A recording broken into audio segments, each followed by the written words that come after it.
ಅಷ್ಟೇ. S, at least ಒಂದು 50% ಜನರಿಗಾರು ನಿಜವಾದ ಜಾಬ್ ಸಿಗಬೇಕಲ್ಲ. ಎಲ್ಲದೂ ಆಕ್ಷನ್ ಆಗಂಗಿದ್ರೆ ಸುಮ್ ನೋಟಿಫೈ ಮಾಡಿಬಿಡಿ, ಇಂತಿಂತ ಪೋಸ್ಟ್ ಇಷ್ಟಿಷ್ಟು ಅನ್ಕೊಂಡು ಒಳ್ಳೇದು. ಜನರಿಗೆ ಅಟ್ಲೀಸ್ಟ್ ದುಡ್ಡಿದ್ದಂತ ಬದುಕ್ತಾರೆ, ದುಡ್ಡಿಲ್ದಂತ ಸಾಯ್ತಾನೆ ಹೋಗ್ಕೊಂಡು. ಒಂದು 50% ಆದ್ರೂ ಒಂದು ಮೆರಿಟೋರಿಯಸ್ ಕ್ಯಾಂಡಿಡೇಟ್ಸ್ ಮಾಡ್ಕೋಬೇಕಾ? In this case, my lord, particularly the KPSC itself has initiated papers. ಮತ್ತೊಂದು ಸರಿ ಓದಿದ್ವಿ ನಾವು ಪೇಪರ್ಸ್ ಎಲ್ಲ.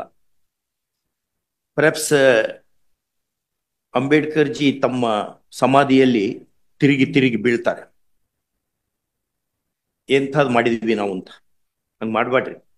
All these Lord petitioners are degree with distinction they passed. ನೋಡೋಣ. I contested Lord, they passed. ನಮ್ಗೆ ಭಾರಿ ಡಿಸ್ಟರ್ಬ್ ಮಾಡಿದ್ದು to me and to my brother is 3-member committee is constituted.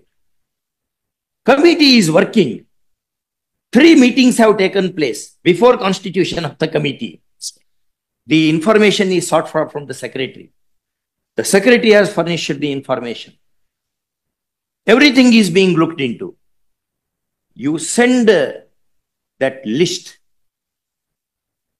Very next day, on 24th it is prepared. 25th it reaches the government. That is not correct. ಹೆಂಗಿದು? ಹಂಗಾಗಿ immediately he shifted, Lord, because they made allegation. Secretary is shifted. After Lord shifting secretary, these people made allegation secretary. We look at pass. 25/1/24 letter ಅಂತ ತಮ್ಗೆ ಗೊತ್ತಾಗ್ಬಿಡುತ್ತೆ. ಆ letter ತಗೊಂಡ್ಬರ್ಬೇಕು. ನೋಡ ಎಲ್ಲ ಅಷ್ಟು everything we want to look into. At least ಒಂದು 50% ಜನರಿಗಾದ್ರೂ ಒಳ್ಳೆಯವ್ರಿಗೆ ಸಿಗಬೇಕಲ್ಲ job. ಎಲ್ಲದೂ ಮಾರ್ಕೊಳ್ಳೋದು ಅಂತಂದ್ರೆ ಏನ್ ಹಿಂಗೆಲ್ಲ ಮಾತಾಡ್ಬಾರ್ದು ನಾವು. ಆದ್ರೆ ಹಂಗ್ ಮಾತಾಡಿಸ್ತದೆ ರೆಕಾರ್ಡ್ ನೋಡಿದರೆ. ಅವ್ನ ರೆಕಾರ್ಡ್ ಎಲ್ಲ ನಾವು ಇನ್ಮೇಲೆ ಜನರು ಓದಂಗ್ ಹಿಂಗ್ ಹಿಡಿದು ಬಿಡ್ತೇವೆ. ನೋಡ್ಲಿ, ಎಲ್ಲರೂ ನೋಡ್ಲಿ ಏನೇನಾಗಿದೆ ಅಂತ, ಎಲ್ರಿಗೂ ಗೊತ್ತಾಗ್ಲಿ.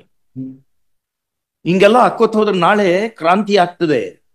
It's a painful thing. ಬೇಕವು ಒಳ್ಳೊಳ್ಳೆ ಕ್ಯಾಂಡಿಡೇಟ್ಸ್ ಸೆಲೆಕ್ಟ್ ಮಾಡ್ಬೇಕು. ಎಲ್ಲದನ್ನು ಮಾರ್ಕೊಳೋದಲ್ಲ. ಸಿಕ್ಕಿದ್ ಸಗಣಿ ಎಲ್ಲ ಮಾರ್ಕೋತ್ ಹೊಂಟ್ಬಿಟ್ರೆ ಹೆಂಗೆ ಮುಂದಿನ ಜನಾಂಗ ಉಳ್ಕೊಳೋದು ಹೆಂಗೆ, ಸಮಾಜ ಉಳ್ಕೊಳ್ಳೋದು ಹೆಂಗೆ? We will not permit all those. We will do something in this matter. But 24%, Lord, I can understand. Out of 24, only 11 because they are unable to reach them. ಇದರಲ್ಲಿ ಗವರ್ಮೆಂಟ್ ಪಾರ್ಟಿ ಇದೆನೋ? ಇದೆ. Government party. Ask your tell your advocate general that court has asked him to come here. Yes. ಅವು subject OMR answer sheets ಇದಾವಲ್ಲ, OMRs ಇದಾವಲ್ಲ, sealed ಕವರ್ನ ಕೊಡಿ, ಅವನ್ನ ತರಿಸಿ, ಬೇಗನೆ ತರಿಸಿ. 2:30 ಬರಬೇಕು. Something will happen. ಆಗ್ತಾ ಇದೆ. FSL ರಿಪೋರ್ಟ್ ಕೊಡ್ತೀವಿ ಸ್ವಾಮಿ. ಏನೇನ್ ತರಿಸಿದೆ ಎವ್ರಿಥಿಂಗ್ ವಿಲ್ ಕೀಪ್ ನಮ್ಗೆ ಕೊಡಿ. ಸಾಮಾನ್ಯವಾಗಿ ಅವನ್ನೆಲ್ಲ ನಾವು ನೋಡ್ಕೊತ್ ಕೊಡ್ಬಾರ್ದು. ಆದ್ರೆ ಇದು ಎಕ್ಸ್ಟ್ರಾರ್ಡಿನರಿ ಕೇಸ್. ತುಂಬಾ ಪಾಪ ಯುವಕರಿಗೆ ಭ್ರಮ ನಿರಸನ ಆಗ್ತಾ ಇದೆ.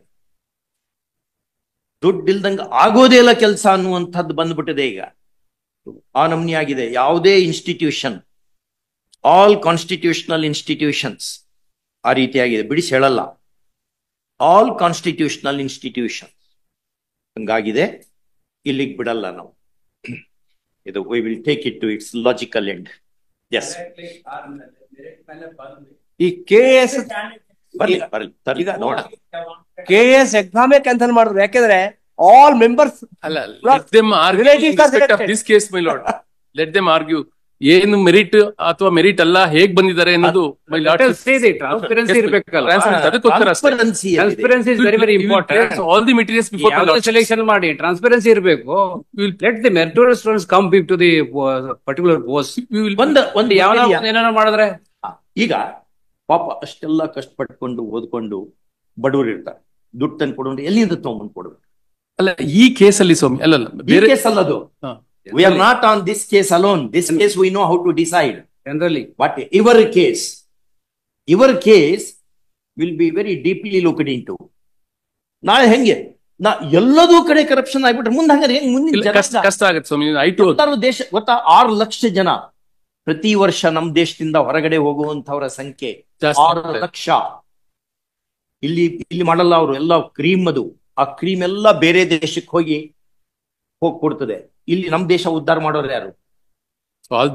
ಉದ್ಧಾರ ಆಗೋದು ಹೆಂಗೆ? ಎಲ್ಲ ಕ್ರೀಮ್ ಬ್ರೇನ್ ಎಲ್ಲ ಅಷ್ಟು ಹೊರಗೆ ಹೋದ್ರೆ True, my lord. ಇಲ್ಲಿ ಮತ್ತೆ ಇಲ್ಲಿ ಕೆಲಸ ಮಾಡೋರು ಯಾರು? ಇಂಥವ್ರೆ. 6 ಲಕ್ಷ ಜನ ಹೋಗ್ತಾರೆ. ರಿಪೋರ್ಟ್ ಇದು. True, my this is official report. Brain drain ಏನ್ ಮಾಡ್ಲಿಕ್ಕೆ ಆಗಲ್ಲ. ಆ ನಮ್ನಿ ಬ್ರೇನ್ ಡ್ರೈನ್ ಆದ್ರೆ ನೋಡಿ, ಅವರು ಇಸ್ರೇಲ್ ಕಟ್ಟುವಾಗ Ben Gurion asked all Jewish people to come to Israel. We want to rebuild this nation, ಎಲ್ಲರೂ ಬನ್ನಿ ಅಂತ ಕರ್ಕೊಂಡ್ಬಂದ್ರು ಹೊರಗಿನಿಂದ. ನೀವು ಇಲ್ಲಿಂದ ಎಲ್ಲರನ್ನು ಚೊಲೋ ಕಳಿಸ್ಬಿಟ್ರೆ ಮುಂದೇನ್ ಬೇರೆ ಕಳಪೆ ಜನರ ಜೊತೆನೆ ಇರೋದನ್ನ ಮುಂದಿನ ಜನಾಂಗ ಮುಂದೆ ಹೆಂಗೆ? This is the right time to you have to do something. get the house in order. Yes. Brain drain ಆಗ್ತಾ ಇದೆ ದೇಶದಲ್ಲಿ. ಎಲ್ಲ ನಮ್ ಫರ್ಟಿಲಿಟಿ ಅಷ್ಟನ್ನು ಬೇರೆ ದೇಶಕ್ಕೆ ಕೊಟ್ಟು ಬಿಟ್ರೆ ಮುಂದೆ ನಾವೇನ್ ಮಾಡ್ಬೇಕಿಲ್ಲಿ? ಒಬ್ಬ ಗ್ರೇಟ್ ಬ್ರೇನಿ ಲೈಕ್ ವಿಶ್ವೇಶ್ವರಯ್ಯ, ಎಷ್ಟು ಲಕ್ಷ ಎಕರೆ ನೀರಾವರಿ ಆಯ್ತು ಒಂದು ಬ್ರೇನ್ ನಿಂದ. ಹೌದು. ಮತ್ತೆ ಒಂದೇ ಬ್ರೇನು. ಡಾಕ್ಟರ್ ಅಂಬೇಡ್ಕರ್ ಒಂದೇ ಬ್ರೇನು, ಎಷ್ಟು ಕೋಟಿ ಜನರಿಗೆ ಉಪಯೋಗ ಒಂದು ಗ್ರಂಥದಿಂದ. ಹೌದಾ? ಅಂತವ್ರನ್ನೆಲ್ಲ ನೀವು ಅವ್ರು ಸಪೋಸ್ ಅಂಬೇಡ್ಕರ್ ಜಿ ಅಲ್ಲೇ ಅಮೆರಿಕದಾಗ ಇದ್ದು ಬಿಟ್ಟಿದ್ರೆ ಅವ್ರಿಗೆ ಬೇಕಾದಷ್ಟು ಆಫರ್ ಇತ್ತು ಅಲ್ಲಿರ್ಲಿಕ್ಕೆ, ಬಿಟ್ಟು ಬಂದ್ರು ದೇಶಕ್ಕೆ. My heart bleeds for India ಅಂತ ಹೇಳಿದ್ರು. He came, otherwise he would have been a professor in Columbia University. Yes, ma'am. ಅವರೆಲ್ಲ ಇಲ್ಲಿ ಬಂದು ಮಾಡಿದ್ದಕ್ಕೆ ದೇಶ ಉಳ್ಕೊಂಡಿದೆ, ಸಮಾಜ ಹಂಗಾಗಿ ಉಳ್ಕೊಳ್ತದೆ. ಎಲ್ಲದನ್ನು ಮಾರ್ಕೊಂಡು ಸಿಕ್ಕ ಸಗಣಿ ಎಲ್ಲ ಮಾರ್ಕೋಬೇಕು ಅಂತ ಹೊಂಟು ಬಿಟ್ರೆ ಮುಂದೆ ಏನ್ ಮಾಡ್ಬೇಕು ಮಕ್ಕಳು? ನಮ್ಮ ಮಕ್ಕಳೆಲ್ಲ ಎಷ್ಟು ಜನರು ಸೂಸೈಡ್ ಮಾಡ್ಕೋತಾರೆ, ಹೆಂಗ ಆಗ್ತಾ ಇದೆ. ಹಂಗೆಲ್ಲ ಆಗ್ಬಾರ್ದು. ನೀವು ಅದನ್ನೆಲ್ಲ ನೀವು ಕೆಟ್ಟ ಜನರನ್ನೆಲ್ಲ ನೀವು you have to weed out. At least ಒಂದು 50% ಜನರಾದ್ರು, ಇನ್ನು ಉಳಿದು 50% ಜನರಾದ್ರೂ ಅಪಾಯಿಂಟ್ಮೆಂಟ್ ಸರಿ ಆಗ್ಬೇಕಲ್ಲ, ದುಡ್ಡಿಲ್ದಂಗೆ. ಯಾಕೆ ಹಿಂಗ ಆಗ್ತಾ ಇದೆ? ನಾವು ಈ ಫೋರಂ ನಿಂದ ಹೆಚ್ಚು ಮಾತಾಡ್ಲಿಕ್ಕೆ ಬರಲ್ಲ, ಕಷ್ಟ. ಈ ಫೋರಂ ನಿಂದ ಇಷ್ಟೇ ಮಾತಾಡ್ಲಿಕ್ಕೆ ಆಗ್ತದೆ. ಓಕೆ, ಬೇರೆ ಫೋರಂ ನಲ್ಲಿಯೂ ಡಿಸ್ಕಷನ್ ಆಗ್ತಿರ್ತದೆ. ಹೌದು ಸರ್. ಆಗ್ತಿರ್ತದೆ. ಅದಕ್ಕೆ ಹಂಗೆಲ್ಲ ಮಾಡ್ಕೋಬಾರ್ದು. ಸರ್ ಮಾಡ್ಬೇಕು. ಒಂದು ಮನೆಯಲ್ಲಿ ಒಬ್ಬಗೆ ಸರ್ಕಾರಿ ನೌಕರಿ ಆದ್ರೆ ಆ ಮನೆ ಉದ್ಧಾರ ಆಗ್ತದೆ. ಮನೆ ಉದ್ಧಾರ ಅದನ್ನ ತಿಳ್ಕೊಬೇಕು. ಖಂಡಿತ ಸರ್. ಬಡವರಾಗಿ ಇರೋದು ಇವರೆಲ್ಲ ಮಾಡ್ಕೊಂಡು ಮಜಾ ಮಾಡೋರು. ಆಮೇಲೆ ಬೇರೆ ದುಡ್ಡಿದ್ದವ್ರಿಗೆ ನೀವು ಕೊಡಂಗಿದ್ರೆ ಹಾಗಾದ್ರೆ ನಮ್ ಕಾನ್ಸ್ಟಿಟ್ಯೂಷನ್ ಯಾಕಬೇಕು? ಕಾನ್ಸ್ಟಿಟ್ಯೂಷನ್ ಬೇಡ ನಮಗೆ.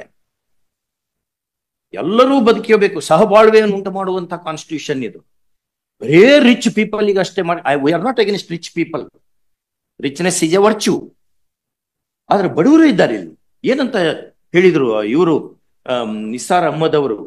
ಒಂದೆದೆಯ ಹಾಲ ಕುಡಿದವರ ನಡುವೆ ಎನಿತೊಂದು ಭೇದ ತಾಯಿ, ಒಂದೇ ನೆಲದ ರಸ ಹೀರಲೇನು ಅದು ಸಿಹಿ ಕಹಿಯ ರುಚಿಯ ಕಾಯಿ.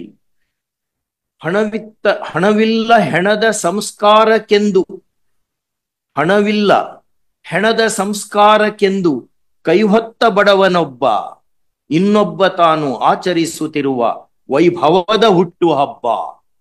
ಒಬ್ಬನಿಗೆ ಕ್ರಿಮೇಷನ್ ಮಾಡ್ಲಿಕ್ಕೆ ದುಡ್ಡಿಲ್ಲ, ಇನ್ನೊಬ್ಬನಿಗೆ ಬರ್ತ್ಡೇ ಆಚರಿಸ್ತಾನವ 5 ಸ್ಟಾರ್ ಹೋಟ್ಲಲ್ಲಿ.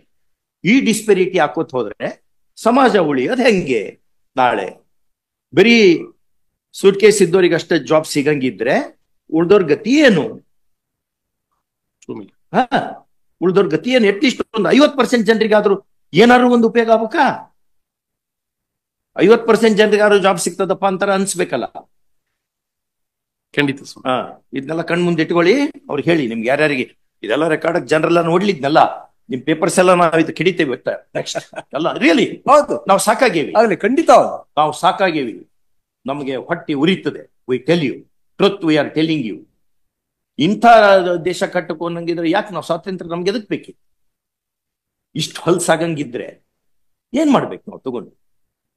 ಹಂಗಾಗಿ something you have to do. ಏನಪ್ಪ ಒಂದೇನೋ ಮಾರ್ಜಿನಲಿ ಯಾರೋ ಏನೋ ಒಂದು ಸ್ವಲ್ಪ ಹೆಚ್ಚು, ವಿ ಕ್ಯಾನ್ ಅಂಡರ್ಸ್ಟ್ಯಾಂಡ್. ಎಲ್ಲ ಆಕ್ಷನ್ ಆಗಂಗಿದ್ರೆ ಎಲ್ಲ ಪೋಸ್ಟ್ಗಳು ರಿಕ್ರೂಟ್ಮೆಂಟ್ ಪ್ರೊಸೆಸ್ ಹಾಕ್ಬೇಕು. 24-13 ಆಗೋಯ್ತು. 11 ಜನ ಮಾತ್ರ. ಯಾಕೆಂದ್ರೆ they are not able to reach. ಹೇಳಿ, ಅಡ್ವೊಕೇಟ್ ಜನರಲ್ ಹೇಳಿ. 11 ಜನ. Please ask your advocate general to come. Will revert in a cup of seconds. Okay.